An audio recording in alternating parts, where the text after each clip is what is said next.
पिछले भाग में आप सबने सुना, राज की मां को हार्ट अटैक आ जाता है और राज पायल को लेकर घर वापस आ जाता है।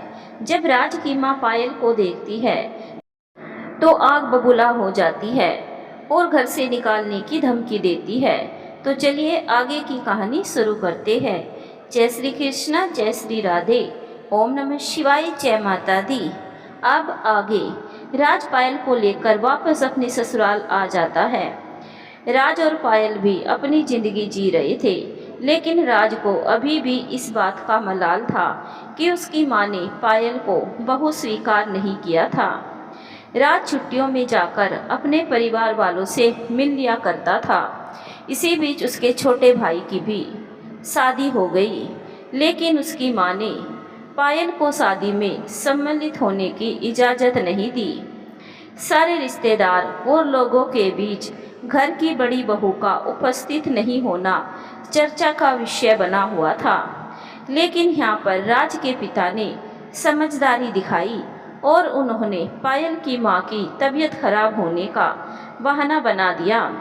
चलिए ठीक है, मान लिया कि बहू की मां अस्पताल में भर्ती है, लेकिन एक दिन के लिए तो आ सकती थी।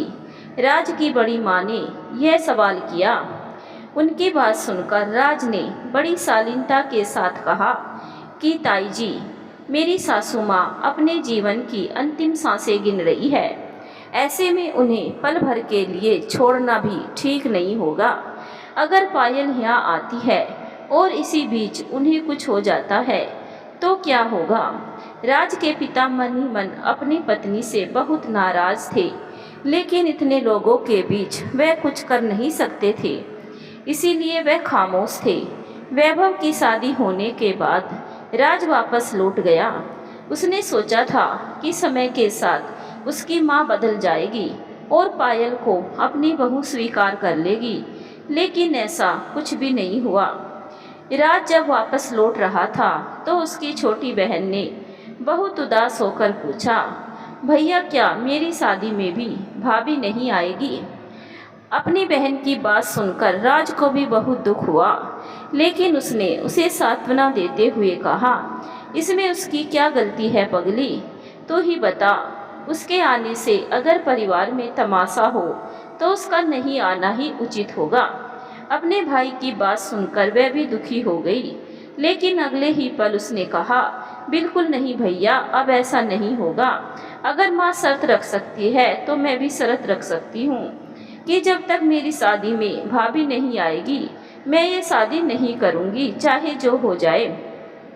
अपनी बहन की बात सुनकर राज हल्के से मुस्कुरा दिया और पास खड़े अपने पिता के चरण स्पर्श कर वापस लौट गया। राज जब घर पहुंचा तो पायल वैभव की शादी के बारे में जानने के लिए उत्सुक थी। सुनो, मेरे बारे में किसी ने कुछ नहीं पूछा क्या? और वैभव की पत्नी कैसी है? पायल ने राज से कहा। उसकी बात सुनकर राज ने एक ठंडी सांस ली और उसे अपने पास बिठाकर बड़े प्यार से कहा, सारे लोग तुम्हारे बारे में पूछ रहे थे और पूछना भी बनता था, क्योंकि तुम घर की बड़ी बहू हो। तुम्हें नहीं पाकर सबकी नज़रों में बहुत सवाल थे, लेकिन पापा ने तुम्हारी माँ की तबीयत खराब होने का बहाना बना दिया, जिसकी वजह से दोनों परिवारों की लाज बच गई। राज की बात सुनकर पायल उदास हो गई और बोली, लगता है मुझे कभी भी उस घर में बहू का दर्जा नहीं मिलेगा। देखो पायल, तुम इतना दुखी मत हो। माँ को छोड़कर बाकी सारे लोग तुम्हें बहू चाहते हैं, और देखना एक दिन ऐसा कुछ होगा कि माँ भी तुम्हें सीने से लगा लेगी। राज की बात सुनकर वो धीरे से मुस्कुरा पड़ी और घर के कामों में व्यस्त हो गई। राज मन ही मन सोच रहा था, काश वो दिन जल्दी ही आए। उधर शादी के बाद वैभव की पत्नी इतने बड़े परिवार में नहीं रहना चाहती थी। उसने तो अपने पति के साथ एक अलग आशियाना बनाने का सोच रखा था। यहाँ पर कुड़ करती सास और घर में हर वक्त तनाव का माहौल देखकर वह वैभव पर दिन रात दबाव बनाने लगी कि वह अलग रहेगी। रोज रोज के झगड़ों से तंग आकर एक दिन वैभव अपनी पत्नी के साथ अलग हो गया। कहाँ तो राज की माँ यह सोचकर बैठी थी कि इस घर की दूसरी बहू सब कुछ संभालने के लिए आ चुकी है। लेकिन उसके घर छोड़ने के बाद उन्हें एक गहरा सदमा लगा। काफ़ी दिनों तक घर में एक अजीब सा सन्नाटा छाया रहा। राज के पिता ने इन सारी घटनाओं की खबर अब उसे दे दी थी। राज को भी यह जानकर बहुत दुख हुआ, लेकिन वह कर भी क्या सकता था। वैभव और उसकी पत्नी के घर छोड़कर जाने के बाद राज की माँ को एक सदमा सा लगा। उन्हें यह बिल्कुल भी उम्मीद नहीं थी कि वैभव अपनी पत्नी को लेकर अलग हो जाएगा। अभी तो बेटी की शादी बाकी थी। दोनों बेटे घर छोड़कर जा चुके थे। पति कब के नौकरी से रिटायर हो चुके थे। सारी बातों को सोच सोचकर राज की माँ एक बार फिर से हार्ट अटैक की शिकार हो गई। वह तो वक्त पर रश्मि ने दवाइयाँ दे दी और हॉस्पिटल में एडमिट करवा दिया, वरना इस बार उनके बचने की कोई संभावना नहीं थी। राज के पिता अपनी पत्नी की देखभाल के लिए हॉस्पिटल में ही रहते थे। घर पर रश्मि अकेली थी। उसे इतना बड़ा सूना घर काट खाने को दौड़ता था। उधर हॉस्पिटल में उसके माता पिता को भी चैन नहीं था, लेकिन मजबूरी थी। हॉस्पिटल में एक अटेंडेंट के सिवा कोई नहीं रह सकता था और पेशेंट को अकेला नहीं छोड़ा जा सकता था। आज राज की माँ को अपने बेटे राज की बहुत याद आ रही थी। इसके साथ ही हॉस्पिटल में बिस्तर पर पड़े रहने के बावजूद उनके दिलो दिमाग में इस बात का डर सताए जा रहा था कि जवान लड़की घर पर अकेली है। कहीं ऐसा ना हो कि कोई मजबूरी का फ़ायदा उठाने की कोशिश करे। अपनी बहू पायल के साथ हुआ हादसा उन्हें बार बार याद आ रहा था। एक तो उन्हें पहले से ही हार्ट अटैक आया हुआ था। उस पर जब वह होश में होती थी तो उन्हें अपनी बेटी की फिक्र सताया करती थी। दिलो दिमाग पर ज़्यादा जोर पड़ने की वजह से अस्पताल में ही उन्हें तीसरा अटैक भी आ गया और देखते ही देखते उनके प्राण पखेरु उड़ गए। रश्मि ने अपने दोनों भाइयों को मां की मृत्यु की सूचना भिजवा दी थी। अगले दिन राज अपनी पत्नी को लेकर आ चुका था। वैभव और उसकी पत्नी भी आए थे, लेकिन मां के अंतिम संस्कार के बाद दोनों वापस लौट गए। रश्मि ने अजीत और उसकी पत्नी को रुकने के लिए बहुत कहा, लेकिन वह लोग नहीं रुके, अपने घर चले गए। पायल ने आते ही पूरे घर को संभाल लिया था। पायल अपनी सास की अंतिम विदाई के वक्त उनके पैर पकड़कर फूट फूट कर रो रही थी। उसे इस बात का दुख था कि जीते जी उसकी सास ने उसे बहू स्वीकार नहीं किया। देखते देखते उनकी 13वीं भी हो गई। धीरे धीरे सारे मेहमान वापस लौट गए। वैभव भी अपनी पत्नी के साथ वापस लौट चुका था। उसने एक बार भी यह सोचने की जहमत नहीं उठाई कि उसके पिता और घर में बैठी जवान बहन का क्या होगा। राज के पिता बिल्कुल निराश थे। उन्हें भी इस बात की चिंता सताई जा रही थी कि राज जब अपनी पत्नी को लेकर वापस लौट जाएगा तो वह दोनों बाप बेटी अकेले कैसे रहेंगे। राज खुद भी यही सोचकर परेशान हो रहा था कि अब आगे क्या होगा। अगर वह अपना ट्रांसफ़र वापस इस शहर में करा लेता है तो वहाँ पायल और उसकी माँ अकेली हो जाएगी, और अगर कोशिश करके पायल का ट्रांसफ़र भी यहाँ करा लेता है तो उसकी माँ वहाँ बिल्कुल अकेली हो जाएगी। अब उनकी ऐसी हालत नहीं थी कि उन्हें अकेला छोड़ा जा सके। राज को इस तरह चिंतित देखकर पायल खुद परेशान हो गई। उसने उसके पास आते हुए कहा, क्या बात है, आप इतने परेशान क्यों हैं? आप परेशान ना हो तो क्या करे, मेरी तो कुछ समझ में नहीं आ रहा कि अब आगे क्या होगा। बाबूजी को और रश्मि को इस तरह यहाँ अकेले नहीं छोड़ा जा सकता है। वैभव ने तो अपना पल्ला झाड़ लिया है, लेकिन मैं क्या करूं? राज ने चिंतित होते हुए कहा। बात तो आपकी बिल्कुल सही है, आप ऐसा क्यों नहीं करते कि अपना ट्रांसफ़र यहीं करवा लो। पायल ने राज की परेशानी का हल बताते हुए कहा, अगर मैं अपना ट्रांसफ़र यहाँ करवा लेता हूँ तो तुम्हारा क्या होगा? तुम वहाँ अकेली अपनी माँ के साथ कैसे रहोगी? उनकी भी उम्र हो चुकी है। राज की बात सुनकर वह भी चिंतित हो गई। कुछ पल सोचने के बाद राज ने आगे कहा, और देखो ना, अभी तो रश्मि की शादी भी करनी है। उसके लिए लड़का ढूंढने से लेकर शादी और विदाई, इतना कठिन काम मैं अकेले कैसे कर पाऊंगा। बाबूजी की भी उम्र और हालात देखते हुए मुझे ये बिल्कुल ठीक नहीं लग रहा कि मैं उन्हें और रश्मि को यहाँ अकेला छोड़कर चला जाऊं। अपने पति की बात सुनकर पायल चुप हो गई। उसकी समझ में कुछ नहीं आ रहा था, लेकिन इतना वो जान गई थी कि राज की चिंता जायज है। वो सोच में डूब गई। थोड़ी देर के बाद उसने राज से कहा, देखिए आप अपना ट्रांसफ़र यहाँ करवा लीजिए, मैं भी कोशिश करूँगी अपना ट्रांसफ़र यहाँ करवा लूँगी। वहाँ का घर मैं भाड़े पर लगाकर अपनी माँ को लेकर यहीं आ जाऊँगी। क्या कहा तुमने, यहीं आ जाओगी माँ को लेकर? लेकिन क्या वो यहाँ आने को राजी होगी? राज ने परेशान होते हुए कहा, मैं अपनी ओर से पूरी कोशिश करूँगी उन्हें मनाने की, और मैं जानती हूँ वे अपनी बेटी की खुशहाल गृहस्थी देखने के लिए कुछ भी करने को राजी हो जाएगी। मैं दुर्भाग्यशाली अपनी सास का दिल तो नहीं जीत सकी, लेकिन उनके छोड़े हुए अधूरे काम को मैं जरूर पूरा करूँगी। पायल ने अपनी आंखों में भर आए आंसुओं को छुपाते हुए कहा। पल भर के लिए राज उसे देखता ही रह गया। कितने ऊंचे विचार है इसके। मुझे गर्व है कि मैं इसका पति हूँ। अगर ये चाहती तो किसी से कोई रिश्ता नहीं रखती, लेकिन इस बात को जानते हुए भी कि कभी उसे इस घर में पसंद नहीं किया गया, ये अपने फर्ज को पूरा करना चाहती है।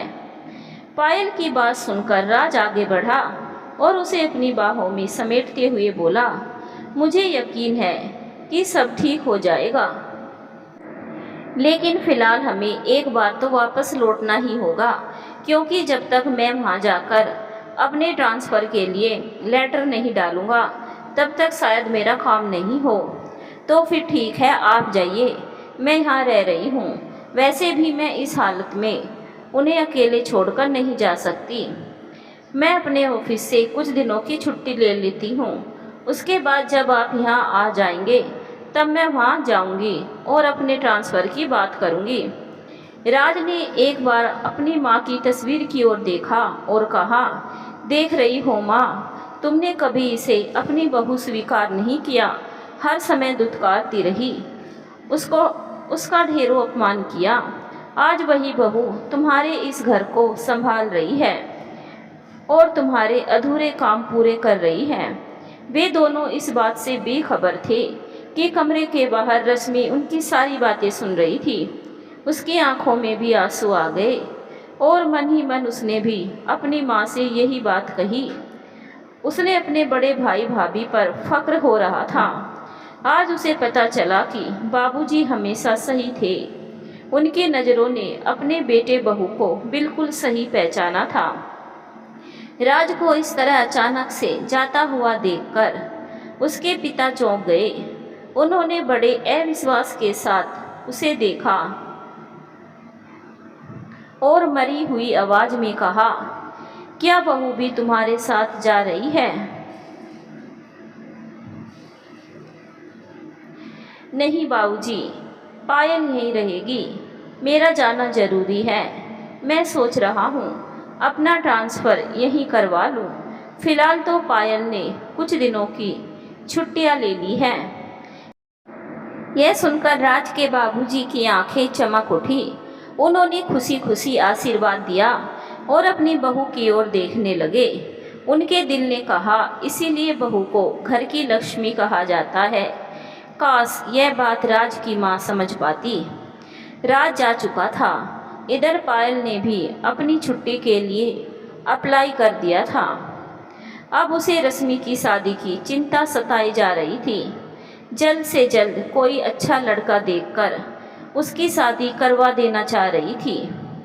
उसे याद आया उसके ऑफिस में दिवाकर नाम का लड़का, जिसने अभी हाल ही में नौकरी ज्वाइन की थी। रश्मि के लिए पायल को दिवाकर बहुत अच्छा लगा। बहुत अच्छा लड़का। घर पर सिर्फ एक बूढ़ी माँ थी। अभी हाल ही में उसके पिता का स्वर्गवास हो गया था। दिवाकर के बारे में सोचकर वह बहुत खुश हो गई।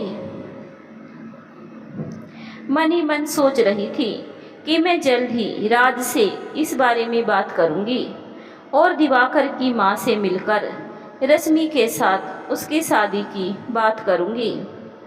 उधर राज जब पायल के घर पहुंचा तो उसे अकेला आया देखकर उसकी माँ थोड़ा चौंक गई। क्या बात है राज बेटे, तुम अकेले आए हो? और वहाँ सारे काम ठीक से तो हो गए ना? उसने राज से पूछा। राज ने उन्हें सारी बात बता दी। इसके साथ ही पायल के वहाँ रहने और उसके ट्रांसफ़र करवा लेने की बात भी बताई। राज ने इससे ज़्यादा कुछ नहीं कहा, क्योंकि वह चाह रहा था आगे की बात पायल अपनी माँ से खुद ही कर ले। राज की बात सुनकर ना जाने क्यों नीलिमा जी के चेहरे पर चिंता की लकीरें खिंचाई। उनके चेहरे पर तनाव स्पष्ट देखा जा सकता था। अचानक से ना जाने क्यों राज की बात सुनकर नीलिमा जी का मन थोड़ा शंकित हो गया, लेकिन उन्होंने कुछ कहा नहीं, चुपचाप अपने कमरे में चली गई। उधर निक्की के घर निक्की अपनी बीए की परीक्षा पास करने के बाद मेडिकल की पढ़ाई कर रही थी और साथ में एक प्राइवेट कंपनी में जॉब भी कर रही थी। छोटी भी स्नातक की डिग्री ले चुकी थी। विमला जी अपनी दोनों बेटियों की शादी के लिए चिंता में घुली जा रही थी, लेकिन निक्की ने तो साफ साफ मना कर दिया था कि मैं शादी नहीं करूँगी। निक्की इस बात को अच्छी तरह जान रही थी कि शायद उस बुरी घटना को भूल भी जाऊं, लेकिन समाज के लोग कभी भूलने नहीं देंगे। वैसे भी उसके मोहल्ले का एक लड़का विक्की हाथ धोकर उसके पीछे पड़ा हुआ था। बड़ी मुश्किल से उसने मैट्रिक की परीक्षा पास की थी। सज संवर कर गली पर खड़े होकर लड़कियों को छेड़ना ही उसका काम था। निक्की की खूबसूरती का वह दीवाना था। वो हर हाल में उसे पाना चाहता था। उसकी माँ ने कई बार आकर विमला जी से निक्की का रिश्ता मांगा था, लेकिन विमला जी ने इस रिश्ते से मना कर दिया था, क्योंकि वह इस बात को अच्छी तरह जानती थी कि विक्की एक नंबर का आवारा और बदमाश लड़का है। शुरू में तो यह कहकर टाल रही थी, अभी निक्की की पढ़ाई अधूरी है, वह पढ़ लिख कर एक अच्छी और सरकारी नौकरी करना चाहती है, ताकि जैसा दुख गरीबी और अपमान उसने झेला है आगे कभी झेलना नहीं पड़े। उसकी बात सुनकर विक्की और उसकी माँ भी खुश हो गए कि चलो कोई बात नहीं, पढ़ी लिखी नौकरी पेशा लड़की आएगी तो घर में पैसे भी आते रहेंगे। यही सोचकर दोनों माँ बेटे निक्की की पढ़ाई पूरी होने का और उसके ऊंचे पद की नौकरी का इंतजार करने लगे। निक्की जब जब घर आती तो विक्की उसके आगे पीछे डोलता, उसे तरह तरह से प्रभावित करने की कोशिश करता, लेकिन गुंडों से मुंह लगने से क्या फ़ायदा। यही सोचकर निक्की ने कभी उससे झगड़ा नहीं किया, बल्कि उसकी बातों को सुनकर टाल दिया करती थी।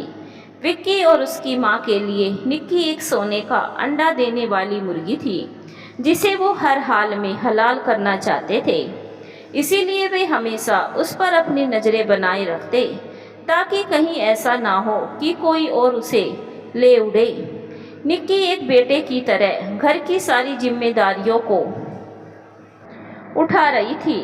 उसने अपने सभी छोटे भाई बहनों को पढ़ाने लिखाने के साथ ही उन्हें अपनी सुरक्षा के गुर भी सिखाए थे। कहने को तो सालों गुजर गए थे, लेकिन निक्की के दिलो दिमाग से उस रात का हादसा आज भी नहीं भूला गया था। वो अक्सर रातों में चीख कर जाग जाती थी। इधर छोटी ने पढ़ाई पूरी करने के बाद एक प्राइवेट कंपनी में जॉब पकड़ ली थी। शुरू में तो उसे बहुत डर लगा इतने सारे लोगों के बीच काम करते हुए, लेकिन उसने अपनी मेहनत और लगन से ऑफिस में सबका दिल जीत लिया। वैसे भी छोटी बहुत सुंदर थी, जो उसे एक बार देखता ही रह जाता था। निक्की को अपनी बहन के लिए बहुत फिक्र हुआ करती थी, क्योंकि वो इस बात को अच्छी तरह जान रही थी कि छोटी इतनी सुंदर है कि न जाने कितने मन चले उसे अपने जाल में फंसाने की कोशिश करेंगे। इसीलिए उसने सख्त हिदायत दे रखी थी कि ऑफिस में सिर्फ अपने काम से मतलब रखना, किसी से भी ज़्यादा घुलने मिलने की ज़रूरत नहीं है। छोटे के साथ ही राहुल नाम का एक लड़का भी जॉब करता था। मन ही मन वो छोटी को पसंद करने लगा, लेकिन वो अपने प्यार का इजहार नहीं कर पाता था, वो एक अच्छा और सीधा लड़का था। वह छोटी के कामों में हेल्प कर दिया करता, ज़्यादा से ज़्यादा वक्त उसके साथ बिताने की कोशिश करता, लेकिन अपने दिल की बात उसकी जुबान पर नहीं आई। छोटी भी राहुल की आंखों में अपने लिए प्यार देखकर सब कुछ समझ गई थी, लेकिन अपनी बड़ी बहन की हिदायत को पूरी तरह अमल कर रही थी। एक दिन अचानक से विमला जी के घर के बाहर एक गाड़ी आकर रुकी और उसमें से कुछ लोग उतरे। विमला जी समझ नहीं पाई कि यह लोग कौन है और उसके यहाँ क्यों आए हैं। देखने से तो सभी बड़े घर के लोग लग रहे थे। क्या आप ही विमला जी हैं? निकिता की माँ, गाड़ी से उतरे हुए सज्जन ने कहा, जिनकी उम्र लगभग 50-55 साल रही होगी। उनके साथ उनकी धर्मपत्नी भी थी। जी हाँ, हम ही हैं, निकिता की अम्मा। लेकिन आप लोग कौन हैं? विमला जी ने थोड़ा संकुचाते हुए पूछा। हम लोग अपना परिचय भी दे देंगे, पहले अंदर तो चले। साथ आई महिला ने एक मीठी मुस्कान के साथ उत्तर दिया। विमला जी ने सभी को आदर के साथ लाकर घर के अंदर बैठाया।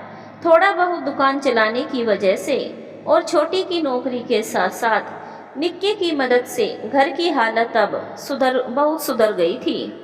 विमला जी ने घर आए मेहमानों को चाय के साथ मीठा और नमकीन परोसा और फिर बैठती हुई विनम्र स्वर में बोली, हाँ तो आप लोगों ने बताया नहीं कि आप लोग कौन हैं। मैं तो आप लोगों को नहीं जानती। और आप लोग यहाँ क्यों आए हैं? जी, मेरा नाम सम्राट सिंह है और यह मेरी पत्नी माधुरी है। दरअसल मेरा बेटा गौतम आपकी बेटी निकिता के साथ पढ़ाई कर रहा है और वो आपकी बेटी निकिता को पसंद करता है। घर आए मेहमान की बात सुनकर विमला जी चौंक गई।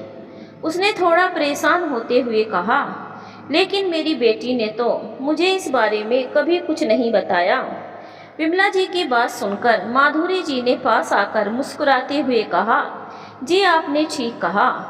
हमें मालूम है कि आपको किसी बात की जानकारी नहीं है और होगी भी कैसे, क्योंकि अभी तक तो निकिता को भी यह बात मालूम नहीं कि मेरा बेटा उसे पसंद करता है, उससे शादी करना चाहता है। विमला जी खामोश रही। उसने कुछ नहीं कहा, क्योंकि जब इस बारे में खुद निक्की को ही कुछ मालूम नहीं था तो वे भला क्या बोलती।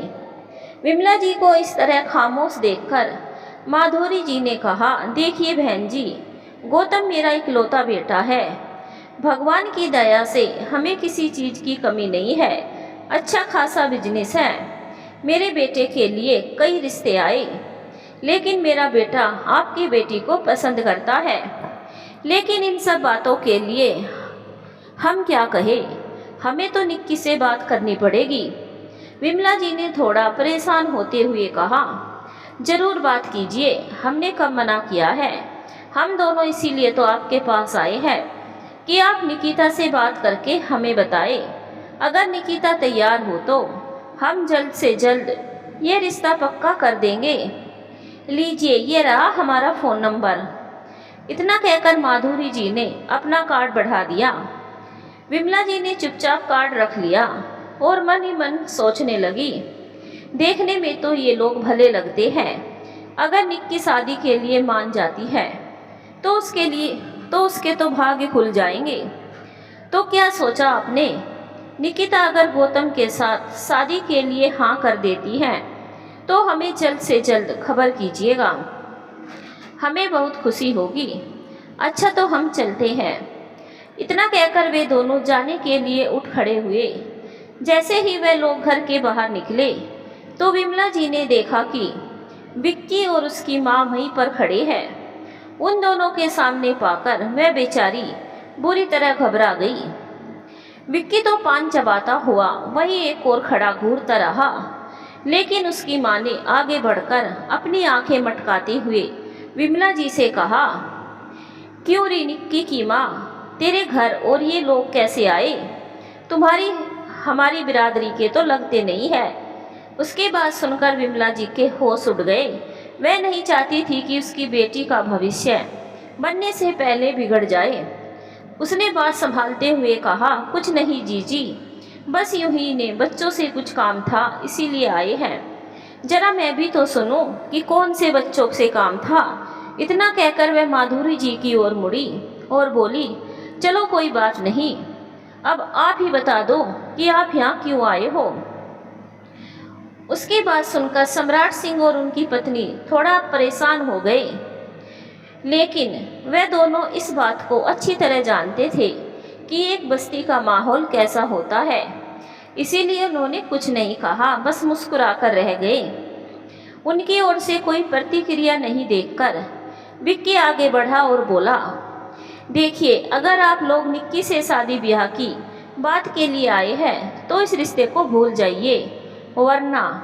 विक्की की बात सुनकर विमला जी घबराकर आगे बढ़ी और बोली, नहीं नहीं बेटा, ऐसी कोई बात नहीं है, तू चुप हो जा। विक्की की बात सुनकर माधुरी देवी के माथे पर बल पड़ गए। उन्होंने एक बार पलटकर विमला जी की ओर देखा और फिर विक्की से गुस्से में बोली, क्यों, निकिता के ऊपर तुम्हारा नाम लिखा रखा है या फिर उसके साथ तुम्हारी मंगनी हो रखी है? जहाँ तक हमें मालूम है उसकी अभी तक ना तो शादी हुई है और ना सगाई हुई है। माधुरी जी की बात सुनकर विक्की की माँ अपना हाथ नचाते हुए विमला जी से बोली, लो पकड़ी गई ना तुम्हारी चोरी, तो इसका मतलब है ये लोग तुम्हारी बेटी के रिश्ते के लिए यहाँ आए हैं। विमला जी बेचारी हैरान परेशान बीच में खड़ी सोच रही थी वह क्या करे। सम्राट सिंह ने अपनी पत्नी को शांत करते हुए कहा, देखिए, बाकी बातें हम घर चलकर करेंगे, फिलहाल यहाँ किसी तरह की कोई बात नहीं होनी चाहिए। मौके की नजाकत को समझते हुए माधुरी जी चुपचाप अपने पति के साथ गाड़ी की ओर बढ़ गई। तभी पीछे से विक्की की मां ने कहा, और वैसे भी उस लड़की की सच्चाई जानने के बाद इस दुनिया में कोई भी उससे शादी नहीं करेगा। वो तो एक मेरा बेटा ही है जो उसके प्यार में पागल है, आंखों देखी मक्खी निगलने को तैयार है। बात सुनकर सम्राट सिंह और उनकी पत्नी को एक झटका सा लगा। माधुरी जी वापस गाड़ी से उतर गई और उसके पास आकर बोली, आखिर क्या कमी है उस लड़की में जो कोई शादी नहीं करेगा? पढ़ी लिखी है, खूबसूरत है और शालीन भी है। इसके इसी गुणों पर तो मेरा बेटा फिदा है। लो कर लो बात। तब तो आप लोगों को उसका सबसे बड़ा गुण पता ही नहीं है और ना ही इनके खानदान के बारे में आप लोगों को पता है कि कितने ऊंचे खानदान के हैं ये लोग। विक्की की मां ने जोर से हंसते हुए कहा। उसकी बात सुनकर माधुरी जी को भी लगा कि हो ना हो कोई बात जरूर है जो हमें पता करनी चाहिए, वरना कहीं ऐसा ना हो कि उनके बेटे की जिंदगी बर्बाद हो जाए। वह विक्की की मां के पास आ जाकर खड़ी हो गई और उनकी आंखों में आंखें डालकर कहा, ऐसा क्या अवगुण है निकिता और उसके खानदान में? अरे अब इससे बड़े शर्म की क्या बात होगी कि उस लड़की के साथ उसके बाप ने ही मुंह काला किया था और उसके बाप के कत्ल के जुर्म में उसकी मां सजा काट कर आई है। पूछिए जरा, सामने ही खड़ी है, अगर मैं झूठ कह रही हूं तो। विक्की की मां ने जहर बुझे शब्दों में कहा। सम्राट सिंह और उसकी पत्नी मानो सातवें आसमान से गिरे। दोनों को एक झटका सा लगा। माधुरी जी विमला जी की ओर देखने लगी और बड़े गंभीर स्वर में बोली, क्या यह बात सच है बहन जी? विमला जी की आंखों से आंसू बहने लगे। शब्द उसके गले में फंसकर ही रह गए। उसकी समझ में नहीं आ रहा था कि वह क्या करे। विक्की और उसकी मां ने निक्की का भविष्य बनने से पहले ही उजाड़ दिया था। विमला जी ने शर्म और दुख के मारे अपना चेहरा झुका लिया। सम्राट सिंह और माधुरी जी को इस बात का यकीन हो गया कि विक्की और उसकी मां जो कह रहे हैं वह बिल्कुल सच है। वे दोनों खुद ही यह बात जानकर सदमे में थे, लेकिन अगले ही पल उन्होंने मन ही मन भगवान का धन्यवाद किया और विमला देवी से कहा, भगवान का बहुत बहुत धन्यवाद है कि उन्होंने सही समय पर हमें बचा लिया, वरना अपने बेटे की जिद में आकर हमारे खानदान का सर्वनाश हो जाता। उसके बाद वह विक्की और उसकी माँ की तरफ मुड़ी और उनके पास जाकर बोली, आप दोनों का बहुत बहुत धन्यवाद। आज आप लोगों ने मेरे खानदान को कलंकित होने से बचा लिया। जहाँ तक मैं समझती हूँ, मेरे बेटे को यह भी बात नहीं मालूम होगी कि निकिता के साथ दुष्कर्म हो चुका है और वह इतने गिरे खानदान की लड़की है। माधुरी जी की बात सुनकर विक्की और उसकी माँ एक विजयी मुस्कान पर मुस्कुरा रहे थे, लेकिन इतनी देर से खामोश खड़ी विमला जी के तन बदन में आग लग गई। गुस्से से उसका पूरा शरीर कांपने लगा। वह आगे बढ़ी और माधुरी जी से बोली, हाँ, हम हैं गिरे खानदान के, क्योंकि मेरे पति ने शराब के नशे में धुत होकर मेरी बेटी की अस्मत पर ही हाथ डाला था। लेकिन इस गिरे खानदान की औरत ने अपने पति को इस बात की पूरी सजा दी है, वही के वही उसका कत्ल कर दिया, जो शायद आप जैसे ऊंचे खानदान की महिलाएं कभी नहीं कर पाती। लेकिन अगर एक 12-13 साल की मासूम बच्ची के साथ दुष्कर्म होता है तो इसमें उसका क्या कसूर है। जिंदगी भर के लिए तन के साथ साथ उसका मन भी घायल हो जाता है, लेकिन उसका दुख इस समाज को क्यों नहीं दिखाई देता। अगर किसी हैवान ने किसी लड़की की अस्मत को तार तार किया, इसमें भला उस मजबूर लड़की का क्या कसूर है। जब तक खुद पर नहीं बीतती तब तक दूसरे का दुख नहीं समझ में आता है। आप लोग जा सकते हैं, मेरी बेटी तो वैसे भी शादी नहीं करना चाहती है। आप लोगों के अनुरोध पर मैं उसे मनाने का सोच रही थी, लेकिन नहीं, उसका निर्णय बिल्कुल सही है। अब मैं कहती हूँ कि मुझे अपनी बेटी की शादी नहीं करनी है। जा सकते हैं आप लोग। विमला जी की क्रोध भरी गर्जना सुनकर सम्राट सिंह और उसकी पत्नी गुस्से और अपमान से तिल मिलाते हुए तुरंत वापस लौट गए। उनके जाने के बाद विमला जी चोट खाई नागिन की तरह विक्की और उसकी माँ की तरफ पलटी और गुस्से से फुंकारते हुए बोली, अब तुम दोनों माँ बेटे भी मेरी बात कान खोलकर सुन लो। तुम लोग जैसे नीच और मवाली के साथ अपनी बेटी का रिश्ता करने से पहले मैं उसे जान से मार देना बेहतर समझूंगी। और हाँ, मेरी एक बात कान खोलकर सुन लो, तुम दोनों माँ बेटे बिल्कुल मत समझना कि मैं तुमसे डरती हूँ। अगर मेरे किसी बच्चे को थोड़ी सी भी खरोच आई तो जिस तरह मैंने किशन जी को मारा था, उससे भी बदतर मौत मारूंगी तुम दोनों माँ बेटे को। विमला जी का गुस्सा देखकर विक्की और उसकी माँ दोनों की सिट्टी पिट्टी गुम हो गई। शोर शराबा सुनकर आसपास के लोग भी निकल आए थे। विमला जी का रौद्र रूप देखकर विक्की की माँ अपने बेटे से बोली, चलो बेटा, यह लोग तो हत्यारे के खानदान से ही हैं। उस जैसी पतिता के लिए हमारे घर में कोई जगह नहीं है। मैं उससे भी अच्छी लड़की से तेरी शादी कराऊंगी और देखती हूँ इसकी दोनों बेटियों की शादी कैसे होती है। इतना कहकर उसने अपने बेटे का हाथ पकड़ा और तेजी के साथ वहां से निकल गई। विमला देवी का यह रूप देखने के बाद सचमुच उसके मन में डर बैठ गया था कि जो औरत अपने पति को मार सकती है तो वह दूसरे को कहाँ छोड़ेगी। सारी घटनाओं को देखते सुनते हुए कुछ लोगों ने विमला जी को सही ठहराया तो कुछ लोगों ने कहा कि ठीक ही तो कहा विक्की की माँ ने, आंखों देखी मक्खी कौन निगलता है। उधर पूरे रास्ते सम्राट सिंह और उनकी पत्नी का दिमाग खराब रहा। उन्हें अपने बेटे पर भी बहुत गुस्सा आ रहा था। मैं कहता हूँ आजकल के लड़कों को हो क्या गया है। सिर्फ लड़की को देखा और हो गया इश्क। ना परिवार का पता करने की कोशिश करते हैं, ना लड़की के बारे में पता करते हैं। बस चेहरा देखा इश्क हो गया। सम्राट सिंह ने अपनी पत्नी से कहा। उनकी बात सुनकर माधुरी जी ने भी कहा, आप बिल्कुल सही कह रहे हैं। आज तो भगवान ने हमें बाल बाल बचा लिया और भगवान भला करे उस औरत का जिसने सारी सच्चाई बता दी, वरना हमारे खानदान में तो दाग लग जाना था। उसके बाद पूरे रास्ते दोनों के बीच में एक खामोशी सी छाई रही।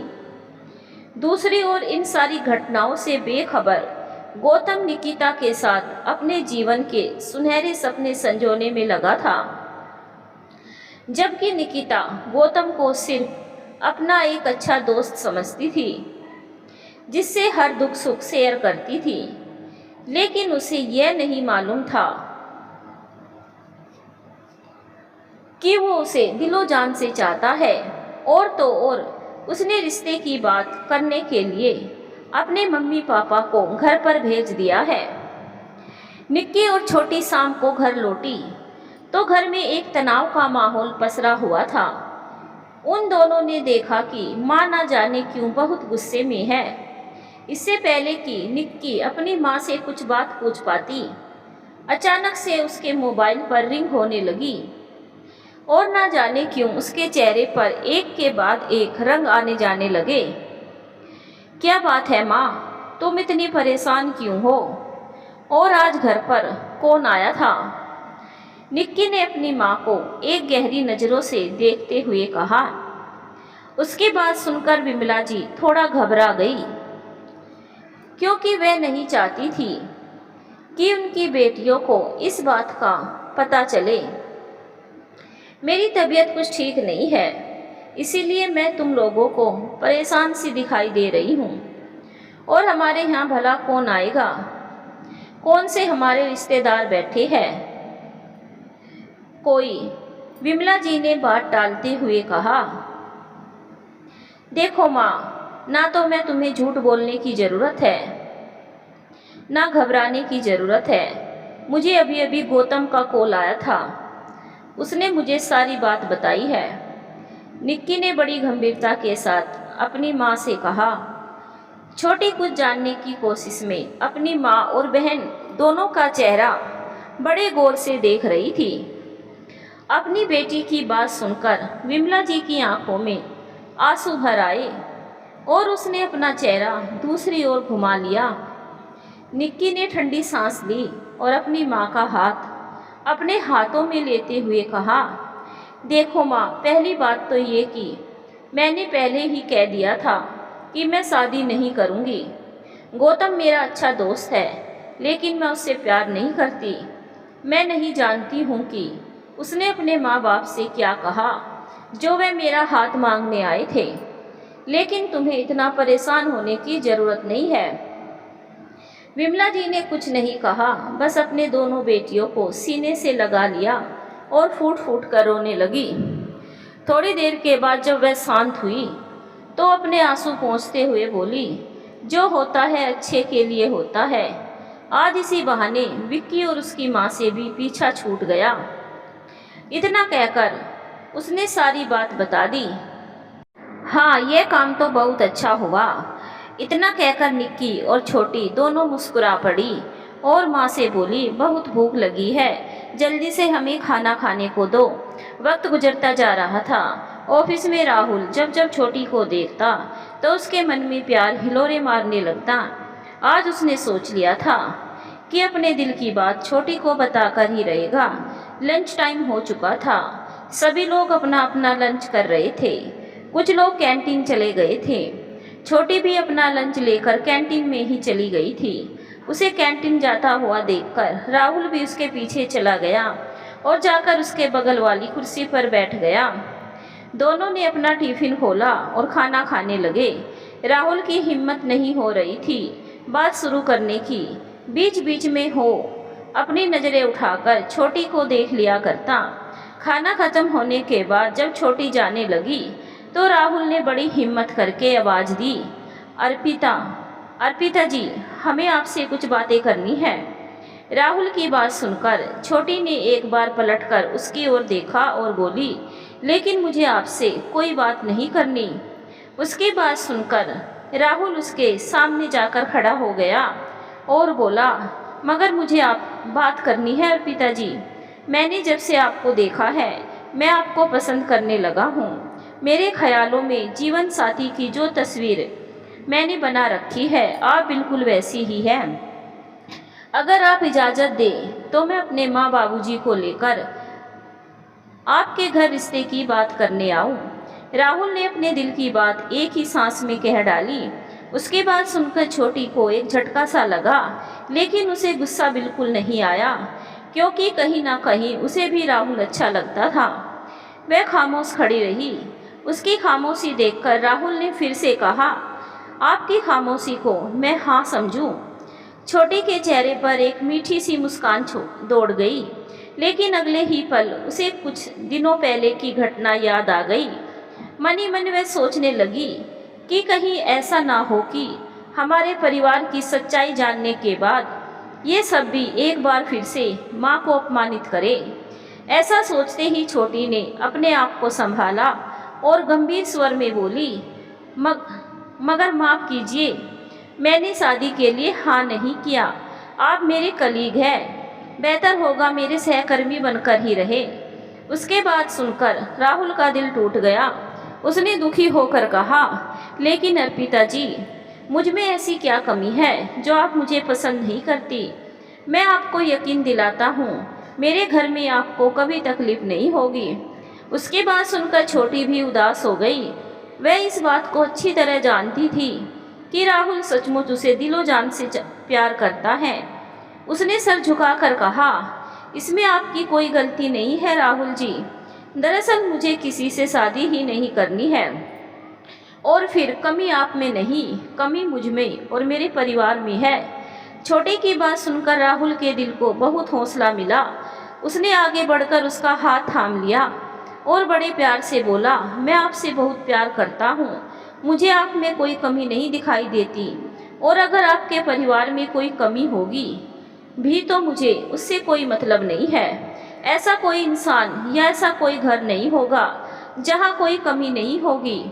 राहुल की बात सुनकर छोटी की आंखों से टप टप आंसू गिरने लगे। देखिए अर्पिता जी, सुख बांटने से बढ़ता है और दुख बांटने से कम होता है। अगर आप मुझ पर जरा भी विश्वास करती है तो प्लीज़ आप बेझिझक अपने दिल की बात मुझे बताइए।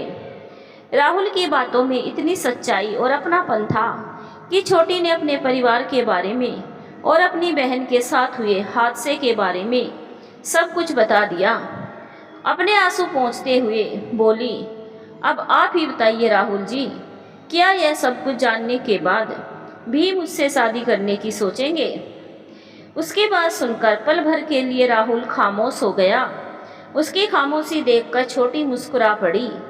उसने एक व्यंग्य भरी मुस्कान के साथ कहा, सच्चाई जानते ही आपका प्यार भी हवा हो गया ना? उसकी बात सुनकर मानो राहुल की तंद्रा टूटी। उसने जल्दी से कहा, नहीं नहीं, ऐसी बात नहीं है, आप गलत समझ रही हैं। मैं तो इस सोच में डूब गया था कि कितना कुछ सहना पड़ा है आपकी बहन को और आपकी माँ को। मुझे सुनकर बहुत दुख हुआ, लेकिन मुझे इन बातों से कोई फर्क नहीं पड़ता। मैं सचमुच आपसे बहुत प्यार करता हूँ, और अब यदि आप हाँ कहे तो मैं अपने घर वालों से बात कर लूँ। राहुल की बातों में दृढ़ता थी। छोटी ने एक बार राहुल की आंखों में देखा, जहाँ प्यार और सम्मान के अतिरिक्त कुछ भी नहीं था। उसने सर झुकाकर हाँ में सर हिलाया और तेजी से कैंटीन के बाहर निकल गई। राहुल एक मध्यम वर्गीय परिवार का लड़का था। उसके माता पिता भी बहुत शांत प्रवृत्ति के थे। राहुल आज जब ऑफिस से लौटा तो उसने अपनी माँ से सारी बात बताई। उसने बगैर कुछ छुपाए छोटी के परिवार वालों की सारी सच्चाई बता दी। राहुल की माँ ने उसकी बात सुनकर सिर्फ इतना ही कहा, बेटा, इस बारे में मैं तुम्हारे बाबूजी से बात करूंगी। राहुल की माँ एक साफ दिल नेक महिला थी। उसे छोटी अर्पिता की बहन और परिवार वालों से के बारे में जानकर बहुत दुख हुआ। रात में उसने अपने पति को सारी बात बताते हुए कहा कि हमारा बेटा अर्पिता से शादी करना चाहता है। आप बताएं कि क्या ये हो सकता है? अपनी पत्नी की बात सुनकर राहुल के पिता खामोश हो गए। राहुल भी अपने बिस्तर पर करवटें बदल रहा था। उसे ये सोच सोचकर बहुत फिक्र हो रही थी कि कहीं ऐसा ना हो कि गौतम के मम्मी पापा की तरह उसके माँ बाबूजी भी शादी के लिए मना कर दे। जो हुआ उसमें इन लोगों का क्या कसूर? जो दोषी था उसे तो सज़ा मिल चुकी है, और वैसे लोगों को वही सज़ा मिलनी चाहिए। जो पापी था वह तो मरकर अपने पापों से मुक्ति पा गया, लेकिन जो लोग जीवित हैं वह बेकसूर होते हुए भी पल पल मर रहे हैं। इसी तरह विचारों के सागर में डूबते उतरते हुए राहुल सारी रात जागता रहा। वो बेसब्र था अपने माँ बाबूजी के निर्णय को जानने के लिए। दूसरी ओर छोटी भी ऑफिस से घर लौटी तो उसके दिलो दिमाग में ढेर सारे सवाल चल रहे थे। मन ही मन वह सोच रही थी, क्या आज ऑफिस में राहुल के साथ हुई घटना को दीदी को बता दूं या नहीं। अगले ही पल उसने सोचा कि अगर मैंने अभी बता दिया और बाद में राहुल की तरफ से ना हो गई तो एक बार फिर से दीदी को और तकलीफ होगी। इसीलिए बेहतर यही होगा कि पहले राहुल के माँ बाप जी का निर्णय जान लूं, उसके बाद दीदी को बताऊंगी। ऐसा सोचकर उसके मन को थोड़ी तसल्ली हुई। उधर ऑफिस जाने से पहले नाश्ता करते वक्त राहुल ने अपनी माँ से कहा, आपने बाबूजी से बात की थी माँ? अपने बेटे की बात सुनकर वह पल भर के लिए खामोश हो गई। फिर अगले ही पल बोली, हाँ, तुम्हारे बाबूजी से मैंने रात में बताया था। तो क्या कहा बाबूजी ने? राहुल के मम्मी पापा का क्या निर्णय होगा? क्या वो छोटी उर्फ अर्पिता को अपनाएंगे? क्या निक्की उर्फ निकिता की शादी होगी? उधर पायल के जीवन में आगे क्या होगा?